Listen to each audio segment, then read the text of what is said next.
Guten Morgen miteinander.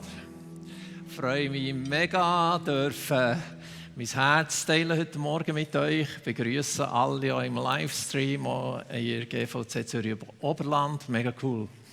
Danke für die 2 Worship-Songs, die ich eingenommen habe in Gegenwart von Gott. Der John Piper hat mal gesagt, Mission exists because worship doesn't. Und da hat er mega gut auf den Punkt gebracht eigentlich. Worum geht es, wenn wir über Mission reden? Es geht darum, es gibt viele, die Jesus noch nicht anbeten, die Jesus noch nicht kennen und darum machen wir Mission. Mission wird aufhören eines Tages, Worship wird nie aufhören. Das Endziel ist, dass wir mit Menschen aus allen Sprachen, Nationen und Völkern vor dem Thron von Gott stehen. Und das wird der Worship sein. Ich sage euch, ihr werdet alle Sprachen verstehen. Wir werden interkulturellen Worship haben. Es wird einfach Sahne sein. Und für diese Vision gebe ich mein Leben, dass Menschen aus allen Nationen, aus allen Volksgruppen checken, wer Jesus ist und ihn mit Begeisterung anbeten. Mission nicht aufhören, Worship nie. Mission exists because worship doesn't. Ja, jetzt möchte ich gerne einsteigen mit dem 1. August. Wir haben 1. August gefeiert und viele von uns sind glücklich, Schweizer zu sein. Und ich weiss nicht, ob ihr euch bewusst seid, dass wir mega privilegiert sind als Schweizer. Es gibt so einen Human Development Index, wo man immer wieder eine Rangliste machen, in welchen Ländern geht es am besten. Man tut Ausbildung berücksichtigen, Gesundheitsversorgung, durchschnittliches Einkommen und ganz viele verschiedene Faktoren. Und ich möchte gerne euch zeigen, wer auf Nummer 1 ist. Schweiz ist auf Number 1. Genau. Jetzt, was kannst du dafür, dass du hier in der Schweiz bist? Viele Schweizer haben das Gefühl, ja, wir müssen die anderen draussen behalten. Aber Leute, solange wir Number one sind und es in vielen Ländern so schlecht geht, werden Leute kommen. Eine Möglichkeit, um das vielleicht ein bisschen zu verändern, ist, wenn wir zu ihnen gehen und die Situation dort verbessern. Aber es ist ein riesen Unterschied. Und wir, ja, vielleicht noch den kurz. Manchmal höre ich auch Schweizer, die am Klagen sind über das, was in der Schweiz nicht gut läuft. Und ich denke immer, und manchmal sage ich so, du klagst auf einem sehr hohen Niveau. Oder wir klagen, wenn Schweizer klagen, dann auf einem sehr hohen Niveau.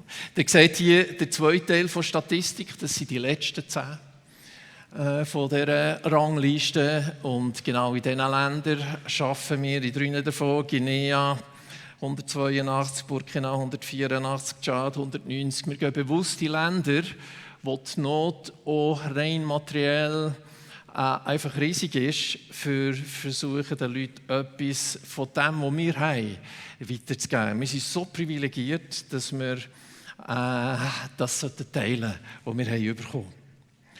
Und ich möchte mit euch eintauchen heute in eine mega faszinierende Geschichte. Für mich ist es eine der Schlüsselstories der Bibel. Sie ist in allen 4 Evangelien geschrieben, auch weil sie so wichtig ist. Eines der Wunder, das in allen 4, ich glaube das einzige in allen 4 Evangelien ist. Und wir wollen dort drin entdecken, was bedeutet es wirklich heute, Jesus nachzufolgen und einen Unterschied zu machen. Kurz der Kontext von dieser Story. Jesus hat gehört, dass sein Freund und Verwandter, der Johannes der Täufer, ist geköpft worden. Die Jünger von ihm sind ihm das sagen. Und Jesus hat das sehr berührt, bewegt. Und er wollte Ruhe haben. Wir lesen das, als Jesus das hörte, fuhr er mit einem Boot in eine entlegene Gegend. Er wollte allein sein.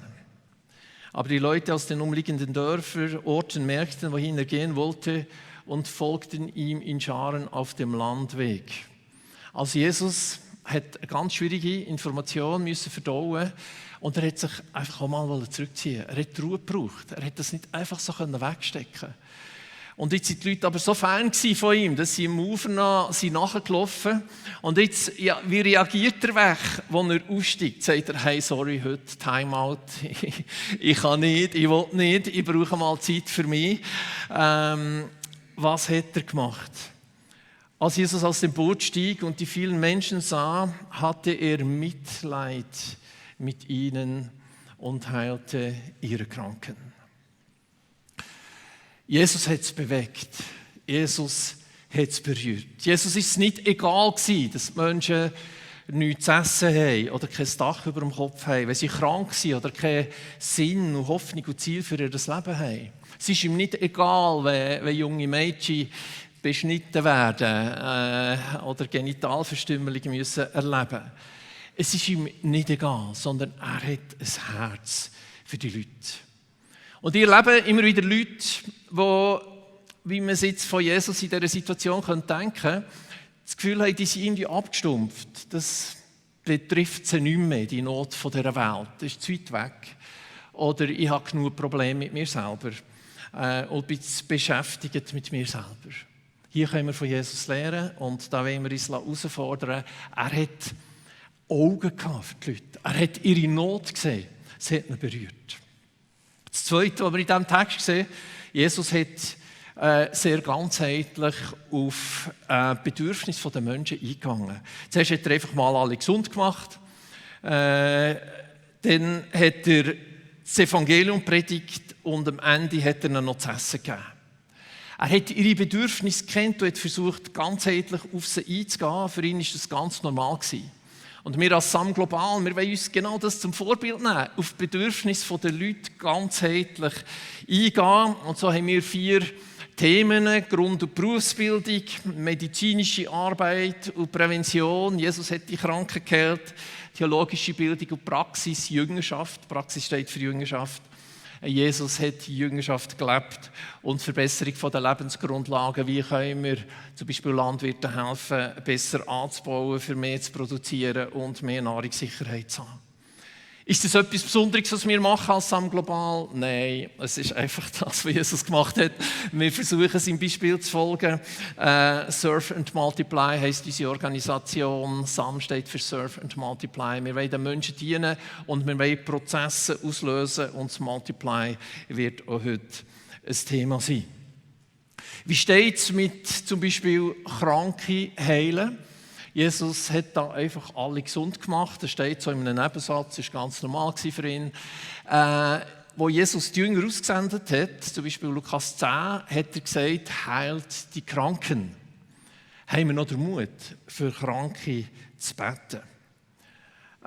Wir haben gestartet, so Jüngerschaftstraining zu machen in Guinea und dort trainieren wir die Leute zu beten für die Kranken. Werden immer die Leute gesund? Leider bis jetzt nicht. Aber es werden Leute gesund. Und es ist cool, wenn die Leute zusammenkommen, die wir immer aussenden, am Nami schicken müssen, für Outreach zu machen. Und wenn die Leute erzählen und etwas erleben, dann wächst der Glaube. Und das nächste Mal, wenn sie rausgehen, passiert noch mehr. Einer von diesen Jungs, die wir hier trainiert haben, Sumanigi heisst er, der war so begeistert und hat gemerkt, hey, Gott braucht manchmal sogar mich, für Kranke gesund zu machen. Er war begeistert vom Evangelium und hat gesagt, ich muss noch einmal in mein Dorf gehen und meinen Eltern das Evangelium bringen. Meine Eltern haben Jesus noch nicht persönlich kennengelernt. Er ist gegangen, seine Mutter hatte ein Augenleiden gehabt, wie er sich gewöhnt war vom Training her, hat er für die Mutter einfach gebetet, dass sie gesund werden. Am nächsten Morgen klopft sie an sein Buschhütchen und sagt ihm, hey, mein Sohn, ich sehe wieder. Er war total begeistert und sie und der Vater sind zum Glauben gekommen. Mega schön war, weil der Vater ist kurz... Der Vater ist kurz nachher gestorben und er ist so dankbar, dass er den Mumm hatte, noch einmal zu gehen, noch einmal die Botschaft Gott zu bringen und auch für seine kranke Mutter zu beten. Ich könnte euch jetzt da viele Storys erzählen, aber leider haben wir Zeit nicht. Gegen Abend kamen die Jünger zu ihm, nachdem Jesus gelehrt und geheilt hat den ganzen Tag, und sagen ihm, es ist spät geworden und die Gegend hier ist einsam. Schick die Leute weg, damit sie in die Dörfer gehen und dort etwas zu essen kaufen können. Aber Jesus antwortete, das ist nicht nötig, gebt ihr ihnen zu essen. Jetzt sind die Jünger definitiv überfordert. 5000 Leute, Männer, sicher noch so viele Frauen, vielleicht doppelt so viele Kinder. Wir rechnen mit 20'000 Leuten. Und Jesus sagt den Jüngern, gebt ihnen zu essen. Totale Überforderung. Kein Migros in der Nähe, kein Coop, kein Lidl, keine Kreditkarte im Hosensack. Ja, wie machen wir das? Sie sagen, Jesus, wir haben doch nur 5 Brote und 2 Fische hier, wandten seine Jünger ein. Und aus Johannes 6,9 wissen wir, dass ein kleiner Bub den Proviant noch in seinem Sack hatte. Wahrscheinlich sind die Storys von Jesus so faszinierend, dass er ganz vergessen hat, seinen Proviant aufzuessen. Am Schluss hat er so vielleicht nicht mehr dafür gehabt, weil er gesagt hat, alle anderen sind auch hungrig, man kann dann nicht alleine seine Brötchen essen, seine Fische. Und was sagt jetzt Jesus? Ja, dann müssen wir irgendwie ein Sangeswunder organisieren. Wir können Manna regnen vom Himmel. Wenn wir es aus dem Alten Testament, das ist kein Problem für Gott. Wäre weniger Arbeit gewesen für die Jünger, aber er macht das nicht. Er könnte sagen, ja, wir alle satt sein und sie haben einfach automatisch einen vollen Bauch gehabt. Sogar das hat Jesus hergebracht. Aber Essen ist etwas Schönes, darum hat er das auch nicht machen. Was hat er gemacht? Und das ist ein ganz wichtiges Element in dieser Story. Er hat gesagt, dann bringt sie mir her. 5 Brot und 2 Fische für 20'000 Leute. Was soll das? Und hier ist ein ganz wichtiges Prinzip, das ich merke, das einfach in unseren Ländern mega wichtig ist. Jesus geht von dem aus, was da ist. Der Bub hat sicher mega Freude gehabt. Was? Jesus will meine 5 Brot und 2 Fischchen. Wow! Gott geht von den Ressourcen aus, die da ist. In Afrika hat man manchmal das Gefühl, es ist nicht viel da. Aber Gott will das Wenige, was da ist, brauchen. Er will, dass die Leute das bringen, was sie haben. Steckt mal eure Arme in die Luft. Wer hat 2 Arme? Die meisten von euch, so wie das aussieht. Wer hat 5 Finger pro Hand? Oh, die meisten, so wie es aussieht. Ich kann es nicht ganz kontrollieren. Ich glaube sogar, die Symbolik von 5 und 2 hier ist kein Zufall. Es gibt Leute, die haben nichts im Hosensack. Bei den Afrikanern kommt das viel vor. Kein Geld, nichts. Und dann können sie sagen, ja, ich kann nichts machen. Hey, 5 Brot und 2 Fische. Du hast deine 2 Hände, du hast 5 Finger. Du kannst etwas machen, du kannst anpacken. Ich glaube, Jesus hat damit sagen, es gibt nie den Moment, wo du kannst sagen, ich habe nichts zu bringen. Das gibt es nicht. Wir haben, ich habe es vorhin gecheckt, 2 und 5. Jeder von euch hat mindestens 5 Brot und 2 Fische. Er hat etwas zu bringen ins Reich von Gott. Und Jesus will, dass wir das bringen. Jesus will das. Lass es los. Manchmal ist es Härte, wir haben es in der Hand, oder gewisse Sachen, und wir müssen loslassen. Jesus will, dass wir es bringen, was wir haben. Und dann fängt er an zu multiplizieren, dann fängt er etwas daraus an zu machen. Jetzt hat Jesus den Jüngern noch einen Befehl gegeben, und zwar hat er gesagt, sie sollen sich in Gruppen zu 50 und 100 lagern. Da wies Jesus die Jünger an, dafür zu sorgen, dass die Leute sich alle gruppenweise ins Gras setzten. Als sie sich in Gruppen zu 150 gelagert hatten, ist er weitergegangen, das lesen wir dann nachher. Warum hat er das gemacht? Stellt euch vor, 20'000 Leute und du hast den Job, Gruppen zu machen von 50 und 100, das ist viel Arbeit. Die Jünger, die sind rumgespielt, haben Gruppen gemacht. Warum das? Was denkt ihr? Ich glaube, Jesus war ganz praktisch und auch hier ist eine mega wichtige Message drin. Jesus wollte sicher sein, dass am Schluss jeder zu essen hatte.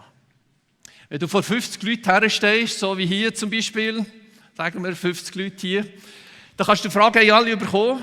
Siehst du, ob die Hänge hochgehen oder nicht? Wenn du vor 20'000 Leuten herstehst und fragst, haben alle bekommen? Das kannst du nicht wissen. Jesus hat sicher sein, dass jeder das Brot vom Leben bekommt. Dass jeder bekommt. Und ich glaube, das ist eine mega wichtige Message für uns. Jesus möchte, dass das Evangelium überall herkommt. Dass es keine Volksgruppe, keine Gesellschaftsgeschichte gibt, wo das nicht herkommt. Und damit ist das der nächste Punkt. Jesus will, dass jeder zu essen bekommt. Und nur so hätte er das sicherstellen können. Leider gibt es heute noch sehr viele, die noch zu essen nicht bekommen haben. Es gibt sehr viele, die das Evangelium noch nicht in ihrer Sprache bekommen haben. Es gibt sehr viele, die noch nicht wissen, dass Jesus ihnen ihre Schuld vergeben möchte und ihnen den Weg zum Leben zeigen. Und Gott möchte, dass wir Gruppen machen, dass wir schauen, dass jeder überkommt. Wir lesen weiter, was hat er dann gemacht? Er hat die 5 Brot und die beiden Fische genommen, hat zum Himmel aufgeschaut und dankte, dann teilte er das Brot, reichte es seinen Jüngern und die Jünger gaben es an die Menge weiter. Und hier ist der 5. Punkt, den wir hier lernen. Jesus will normale Menschen wie die und mich brauchen. Ich finde es so faszinierend in der Story zu sehen, das Einzige, was Jesus gemacht hat, ist das, was die Jünger nicht selber machen konnten. Er hat gesagt, bringt mir die 5 Brote und 2 Fische. Macht die Gruppe. Nachher hat er ihnen das Brot gegeben. Sie mussten es verteilen. Am Schluss, das wissen wir aus der Geschichte, haben sie es noch einsammeln. Die Jünger haben gearbeitet. Und Jesus war einfach da und hat multipliziert. Das hätte die Jünger nicht können. Das hätte er machen. Ich glaube, das ist ein wichtiges Prinzip. Jesus will dich und mich brauchen. Und er will das, was wir machen, vermehren, etwas daraus machen. Aber ich kann nicht in die Sofa hocken und sagen, Gott lass Brot regnen überall auf der Welt, dass die Leute das Evangelium hören. Wäre cool, aber leider geht es so nicht. Dann etwas anderes, ich stelle mir vor, eben Jesus hat dann das Brot den Jüngern gegeben, die Jünger haben es den Leuten gebracht, in den Gruppen, die sie gemacht haben. Und ich stelle mir vor, dass sie immer wieder, wenn der Korb leer war, haben müssen zurückgehen zu Jesus. Und ich möchte da sagen, es gibt so wie 3 Arten von Christen. Es gibt die frischen Brötchen-Christen. Das sind die sich gewandt sind, zu Jesus zu gehen, Zeit mit ihm zu verbringen, Gemeinschaft mit ihm zu haben, sein Wort zu studieren, sich beschenken. Und dann haben sie etwas zum Verteilen, frische Brötchen. Und frische Brötchen, die wisst alle, da isst man besser, es schmeckt anders, es macht einfach sehr viel mehr Spass. Ich kann mich noch erinnern, im Militär, an ihrer Rekrutenschule war, da haben sie immer so altes Brot gefuttert, so 3 Tage altes Brot, weil wir einfach weniger gegessen als Rekruten. Und einmal ist das Management nicht aufgegangen und sie mussten frisches Brot geben, weil es kein altes mehr hatte. Leck, haben wir zugeschlagen dort. Wir haben sicher das 3-fache gegessen, frische Brötchen, wow, war das fein gewesen. Sind wir Leute, die frische Brötchen zum Verteilen haben. Die Leute sollen spüren, dass wir mit Jesus unterwegs sind. Dass es sich lohnt, das darf duften, Leute. Mit Jesus die Beziehung so pflegen, dass wir etwas weiterzugeben haben. Es gibt nämlich auch die Schimmelbrot-Christen. Oder die Härtebrot-Christen. Das sind die zwar tapfer in Gottesdienst gehen und ab und zu die Bibel lesen, aber sie verteilen nichts. Sie setzen nicht um, was sie gehört haben und gecheckt haben. Und das ist nicht mehr sehr attraktiv, so Herzbrot. Wir waren in einem Tropengebiet, nach 3-4 Tagen hat es blau wie grüne Schimmel gegeben beim Brot. Das hat nicht mal der Hunger gegessen. Das ist nicht interessant. Und das Letzte, die 3. Art von Christen, das sind die kein Brot mehr Christen. Das sind die mega aktiv sind, spielen, machen, tun und so weiter. Aber sie merken nicht, dass sie selber auch sich beschenken müssen. Ich war manchmal so in Phasen, wo ich gemerkt habe, hey, jetzt ist die Korb leer, jetzt musst du selber wieder mal den Korb füllen und brauchst das. Ja, und das Geniale, Jesus hat multipliziert und damit kommen wir zum nächsten Punkt, der auch sehr cool ist. Alle aßen und wurden satt. Und als man anschließend die Reste einsammelte, da waren es noch 12 Körbe voll, etwa 5000 Männer. Und vielleicht 15.000 andere hatten zu essen bekommen, außerdem noch viele Frauen und Kinder. Alle sind satt worden durch Multiplikation. Jesus hat aus diesen mickrigen 5 Brot und 2 Fisch mega viel gemacht. Und Jesus will aus deinen 5 Brot und 2 Fisch etwas machen. Er kann multiplizieren, er will multiplizieren. Und was spannend ist, Jesus hat mehr als genug Brot für alle. Und ich glaube, das ist der Grund für dass es 12 Körbe am Schluss gegeben hat. Man hat ja das Brot eingesammelt am Schluss und es waren 12 Körbe. Warum jetzt gerade 12? Wieder kann man sich fragen, ich glaube nicht, was Zufall ist. 12 Stämme in Israel. Und ich glaube, Jesus wollte sagen, es hat mehr als genug für jeden Stamm von Israel. Es gibt keinen Stamm, der sagen kann, hey, für uns reicht es nicht. Es hat mehr als genug für jeden Stamm von Israel. Und jetzt könnt ihr sagen, ja, aber wir sind ja keine Israeliten, reicht es denn für uns auch? Und das ist mega interessant. Das Wunder wird noch eins wiederholt, das Kapitel später, Matthäus 15. Diesmal sind ein bisschen weniger Leute da, 4000 Männer.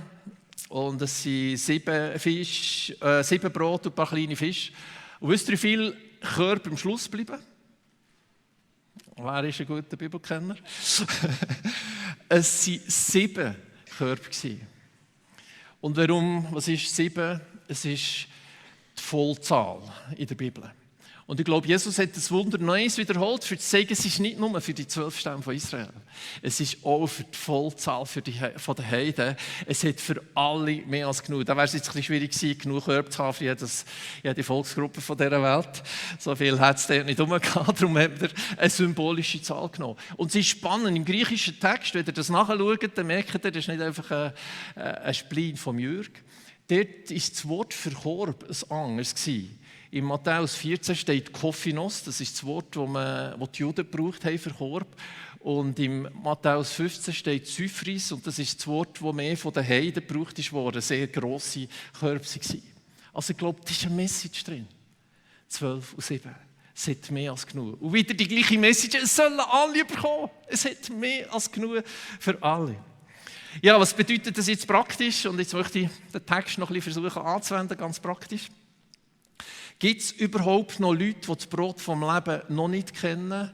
Leider ist es immer noch so, dass sehr viele Menschen auf dieser Welt das Evangelium noch nie in verständlicher Art und Weise gehört haben.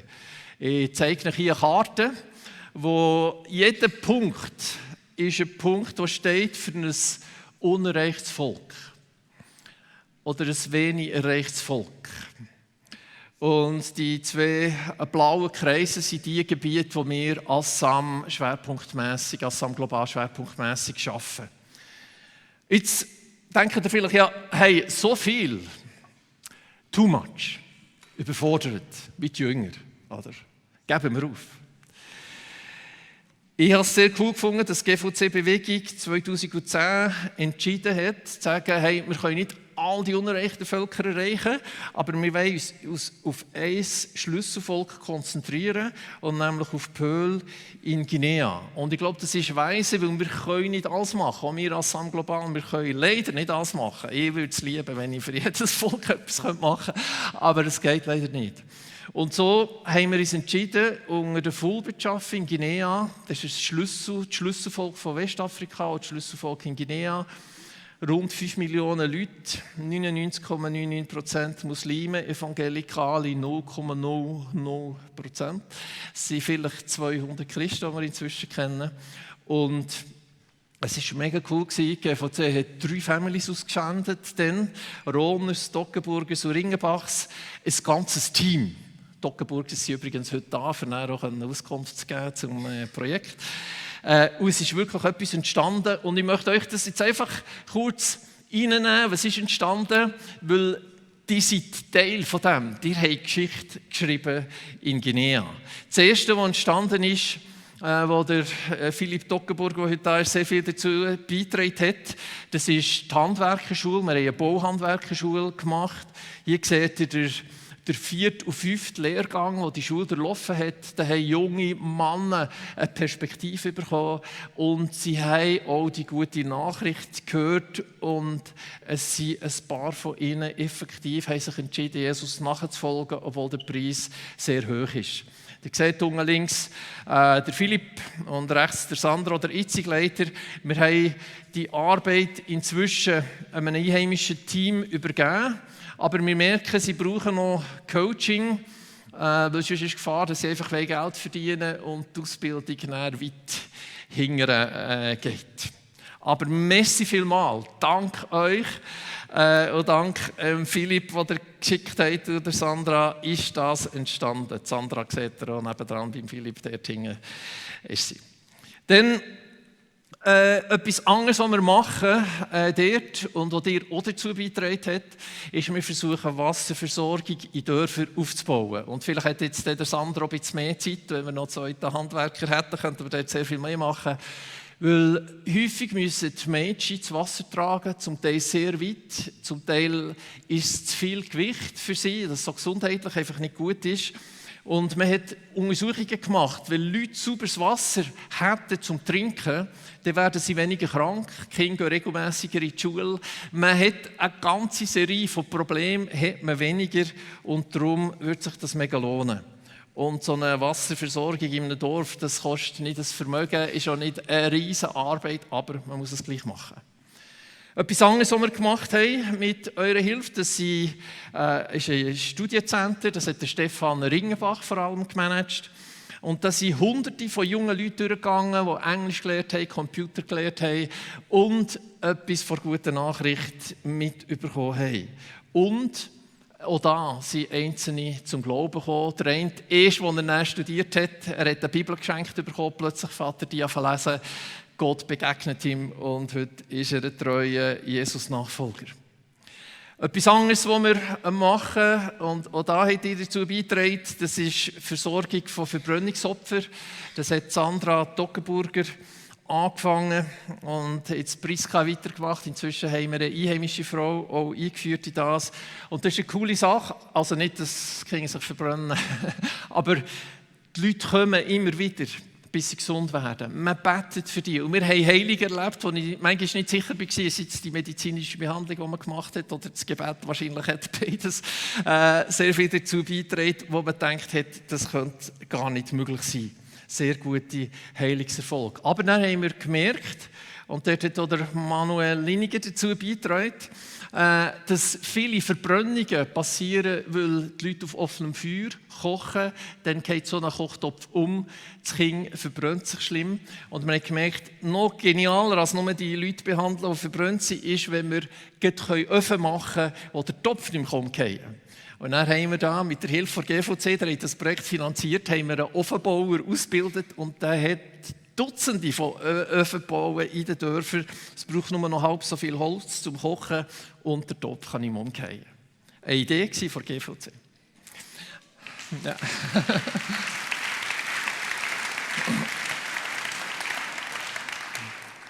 Dann einen Kindergarten haben wir gemacht, der jetzt auch manches Jahr funktioniert. Und jetzt haben wir den Wunsch, auch eine Primarschule zu machen. Die Eltern kommen, wir können nicht auch noch eine Primarschule anhängen. Der Challenge ist die Ressourcen. Es wäre so cool, wir würden einen Lehrer oder Lehrerin finden, für da eine Primarschule aufzubauen. Und die Muslime von dieser Stadt, die würden ihre Kinder schicken, weil sie sehen, wir machen eine gute Ausbildung. Landwirtschaftliche Arbeit. Wir dank uns sind auch Agronomen gekommen in die Ortschaft und gehen in die Dörfer raus. Inzwischen haben wir die auch trainiert als Leute, die zu Jünger machen. Und hier seht ihr rechts und da im grünen Hemd sind 2, die trainiert sind. Da in der Mitte ist ein Imam und da gibt es Gespräche und sie geben das Evangelium weiter und man kann helfen, dass sie besser Reis anbauen. Man kann den Ertrag etwa von 3-fachen, vielleicht von 1,5 auf 4,5 Tonnen pro Hektar. Und das macht für sie einen riesen Unterschied. Afrika wird sich verdoppeln innerhalb von 30 Jahren, die Bevölkerung. Und wenn wir nichts beitragen im Bereich Landwirtschaft, dann werden wir ein grosses Problem haben, auch mit der Ernährung. Und darum, für das alles, einfach euch allen ein fettes Dankeschön. Es ist etwas gegangen. Die 3 Families sind schon länger daheim alle, aber die haben weiter finanziell unterstützt und sind so unzählige zum Sagen geworden. Wir haben immer weitermachen und wir haben nie wegen Finanzen irgendetwas müssen streichen. Und wir glauben jetzt auch mit der neuen Jüngerschaftsbewegungsstrategie, die wir hier haben, dass auch geistlich einfach noch mehr passieren wird. Jetzt ist die aktuelle Situation. Wir haben das Team hier gehabt, das ist ein Foto von Mai. Und jetzt bleibt aber nur noch die Family, die hier blau eingerahmt ist. Alle anderen sind heimgekommen, kurzzeitig, links von einer anderen Familie, die war der, die sind nach 4 Jahren ins Heim gekommen.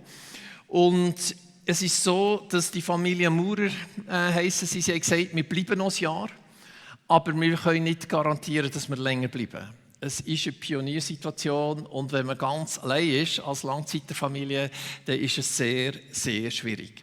Und darum wäre der Moment, dass GVC wieder Leute schicken. Wäre wirklich cool. Und zwar suchen wir Kindergärtner, Kindergärtnerin, Lehrer, Lehrerin für die Schule zu machen, Handwerker für die Leute zu begleiten im Bauhandwerkerschule, aber auch eben Wasserversorgung zum Beispiel aufzubauen in den Dörfern. Und wir hätten eigentlich sehr gerne einen Trainer für die Jüngerschaftsbewegung, der sehr etwas Multiplikatives und Cooles ist. Und heute Morgen, als ich im Bett war, habe ich gedacht, hey, es wäre einfach, ich erwarte, dass wieder 3 Families kommen. Das ist ein bisschen viel, aber ich denke, 5 Brot, 2 Fische, ich muss beten, ich glaube. Multiply, Gott kann die Predigt heute brauchen, meine mickerigen 5 Brot und 2 Fischchen. Für, dass wieder Leute kommen, dass wir ein cooles Team wieder haben und einfach Gas geben. Es gibt natürlich noch sehr viele andere Stellen, wo wir haben bei SAM Global außerhalb von diesem Projekt, jetzt jemand sagt, Afrika ist nicht meins. Wir arbeiten auch in Asien. Dort ist übrigens der Asien-Verantwortliche, der David Keller. Jetzt können wir das nächste Bild einspielen. Der David Keller ist Teil der GVC Zürich-Oberland. Und die dort sind, können zum David-Stand gehen. Und er ist unser Asien-Spezialist, 14 Jahre in Kambodscha gewesen und baut den Bereich B4T auf, Business for Transformation. Weil in Asien kannst du eigentlich fast nur mit Business-Projekten etwas machen. Und da brauchen wir auch eine neue Art von Mitarbeitenden. Es braucht nicht nur Pastoren und Handwerker und Krankenschwestern, wir brauchen auch gute Businessleute, die Leute trainieren in diesem Bereich. Und jetzt möchte ich gerne zum Schluss einfach noch 2, 3 Beispiele geben, was macht Gott heute noch aus wenig viel. Ein Beispiel ist, wir haben angefangen gegen Lepra zu kämpfen vor 40 Jahren und man hat das Gefühl, es ist hoffnungslos. Heute kann man sagen, weniger als 1 auf 10'000 hat noch Lepra. Also laut WHO haben wir es besiegt. Mega cool. Kampf gegen Mädchenbeschneidung. Wir machen das seit 20 Jahren. Das ist eine riesige Aufgabe, so tief verankert in der Bevölkerung. Aber es passiert immer mehr. Ich habe den Halbjahresbericht bekommen. Und es ist sehr, sehr ermutigend zu lesen, dass zum Beispiel nur im letzten halben Jahr über 1000 Dörfer sind sensibilisiert worden und 58% von denen, die da teilgenommen haben, haben dann unterschrieben, sie wollen das nicht mehr machen. Wir haben Film, wir haben eine App, die sich verbreitet. Und was sehr cool war, gestern habe ich eine Nachricht bekommen, oder gestern war auf den Medien, das in Serekore, das ist eine wichtige Stadt in Guinea, 8 Leute sind verurteilt worden, 9 Leute sind verurteilt worden, weil sie Female Genital Mutilation praktiziert haben. Das Gesetz ist schon lange da, das Verbot ist, aber man macht es immer noch. Und jetzt war es das erste Mal ein richtiger Gerichtsprozess gewesen. Und das wird helfen, wir arbeiten darauf hin, dass das nicht mehr gibt in Guinea. Guinea ist nach Somalia das 2. Land auf dieser Welt. 97% haben das müssen durchmachen. Ich hoffe, jetzt ist es schon zacken weniger und wir arbeiten, bis es vorbei ist. Genau.